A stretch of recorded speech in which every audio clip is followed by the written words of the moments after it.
Alors, bonjour à tous, heureux de vous retrouver, chers amis, sur YouTube en cette magnifique journée de juillet extraordinaire dans les Basses-Laurentides. J'espère que vous en profitez. Lundi, le 6 juillet 2026, 16h48, heure du Québec. Merci à ceux qui sont abonnés, ceux qui ne sont pas faits là maintenant.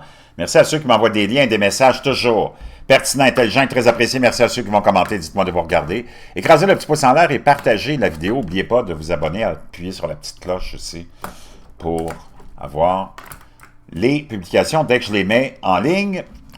Ah, j'ai oublié de mentionner, il y avait un ou deux abonnés qui m'avaient d'ailleurs complimenté pour le nouveau studio, mais il m'avait dit, il manque juste une petite croix pour qu'on sache vraiment où on est. La croix est là, je l'ai faite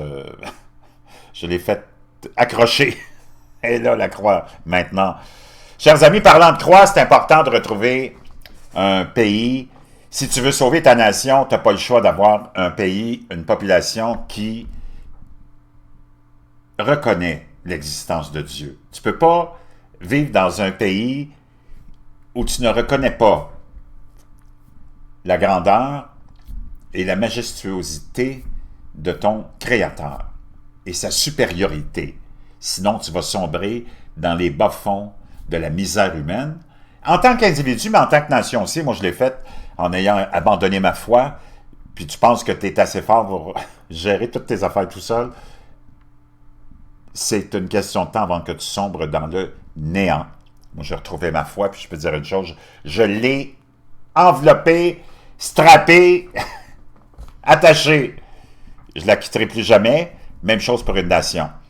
Un des plus bels exemples de ça, mais il y en a plusieurs, mais là, je vais te parler de celui de Cuba, où on a assisté il y a 70 ans, à peu près 75 ans, une pseudo-révolution qu'on leur a imposée. Les Cubains, ils n'en voulaient pas. C'était tout un mensonge qu'on continue de moins en moins à essayer de te convaincre, les Cubains, parce que tu es allé à Cuba tellement de fois, puis ils n'en veulent pas du castrisme, puis ils n'en veulent pas de cette merde-là. Puis c'est toutes des... Les Cubains sont tous des gens croyants, mais le communisme t'oblige à te départir de force de ta foi, parce qu'eux, ils veulent dominer et s'installer à la place de Dieu. C'est la méthode des socialistes et des communistes. Et là, Cuba est dans la misère la plus totale. Aujourd'hui, blackout total, on va aller voir ça, c'est vraiment les dernières nouvelles, là. Blackout total, panne totale du réseau électrique, plonge Cuba dans le noir au milieu d'une crise et de manifestations grandissantes. Le réseau électrique cubain s'est totalement effondré aujourd'hui, alors que le pays est aux prises avec des infrastructures délabrées et un blocus pétrolier américain de facto qui a poussé l'île communiste au bord du gouffre. Une panne d'électricité générale frappe Cuba alors que ses services de carburant s'épuisent et que son réseau électrique, naturellement, s'effondre, vieillissant. Il n'y a plus de touristes, et c'était ça qui faisait vivre Cuba un peu, là, qui le tenait en vie, ce régime de fous. Notre reportage depuis la Havane, étrangement déserté, nous dit CNN, une panne d'électricité générale frappe Cuba alors que ses réserves de carburant s'épuisent et que son réseau électrique, vieillissant naturellement, whatever. Mais c'est ça qui sont les dernières nouvelles, sans compter que Cuba est plongé dans le noir total et que juste ici au Canada, toutes les compagnies aériennes comme Air Canada, Swing Vacation Group et Air Transat ont pris la mesure très grave face à la situation là-bas, de très grave pénurie de kérosène, mais d'aliments et de tout ce que tu peux imaginer. Il n'y a même pas de... Il n'y a rien, il n'y a plus rien. Déjà, il n'y avait pas grand-chose. On a annulé tous les vols en direction de Cuba. Sunwing Vacation annule indéfiniment toutes ses opérations vers Cuba et tous les autres l'ont fait aussi. Le réseau électrique cubain s'effondre entièrement alors que le petit-fils de Castro cherche à dialoguer avec Donald Trump. Le réseau électrique cubain s'est effondré totalement. Quelques heures après la publication par USA Today d'une interview entre l'un de ses journalistes et le petit-fils du président cubain Castro, Raúl Guillermo Rodríguez Castro, l'île communiste a connu un effondrement total de son réseau électrique, on parle d'aujourd'hui. Le syndicat des travailleurs de l'électricité a indiqué que l'ensemble du réseau électrique était hors service et que les autorités enquêtaient sur les causes de la panne. Le ministère cubain de l'énergie a confirmé la coupure et précisé que des équipes s'activait pour rétablir le courant, mais tu sais que ce sera impossible à rétablir, malheureusement. Le temps presse pour les communistes de la Havane. Ils doivent conclure un accord avec Trump sous peine de voir leur économie s'effondrer davantage.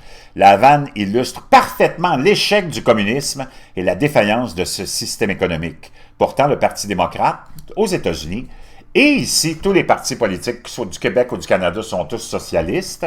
On essaie de convaincre le public du contraire, que le communisme, ça marche, en se ralliant à l'extrême gauche. Raúl Guillermo Rodríguez Castro, petit-fils de l'ancien président cubain, Fidel Castro, est l'une des figures de l'ombre les plus importantes au sein du cercle dirigeant communiste cubain, a déclaré à USA Today dans une interview exclusive qu'il était prêt à parler directement avec le président Donald Trump, signalant publiquement une possible ouverture d'un canal officieux alors que l'administration Trump intensifie la pression économique sur la Havane.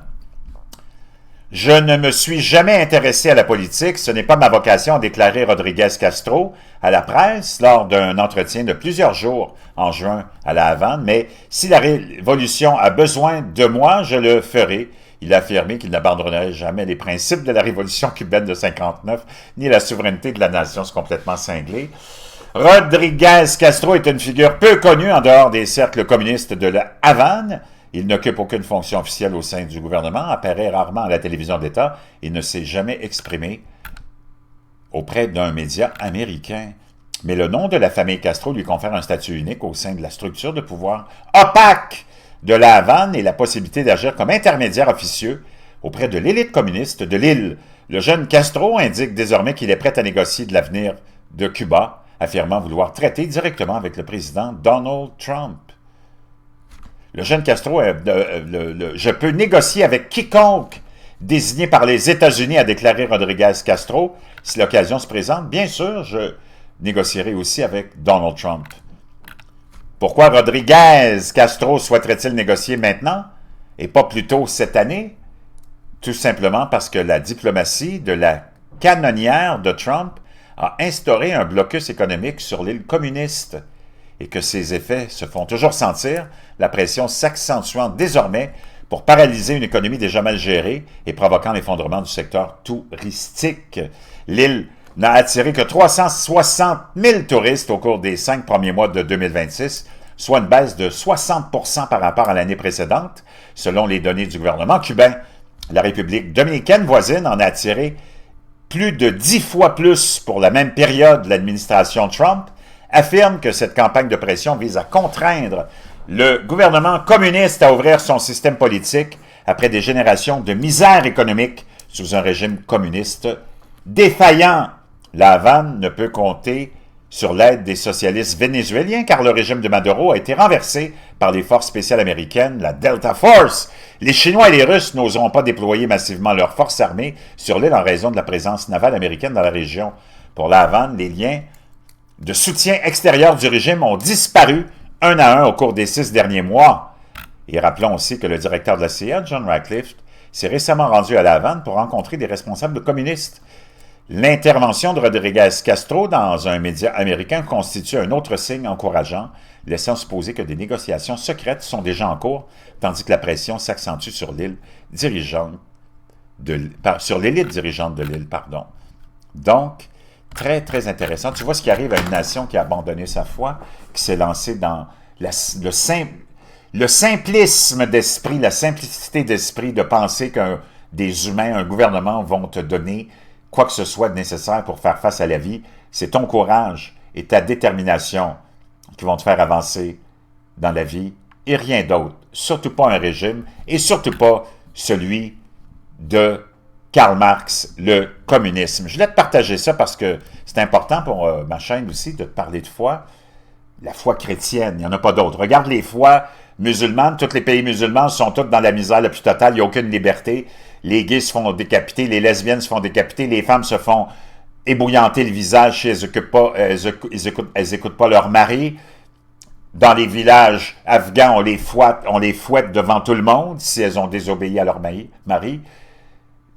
Il n'y a que ton Seigneur Jésus, le vrai Seigneur, le seul et unique, Dieu qui s'est fait chair, qui peut te donner la vraie liberté. Oublie le reste, mon chum. Un pays sans la foi chrétienne, un pays sans le capitalisme, sans la liberté du capitalisme, tu vois ce que ça donne? C'est ça que ça donne, mon chum.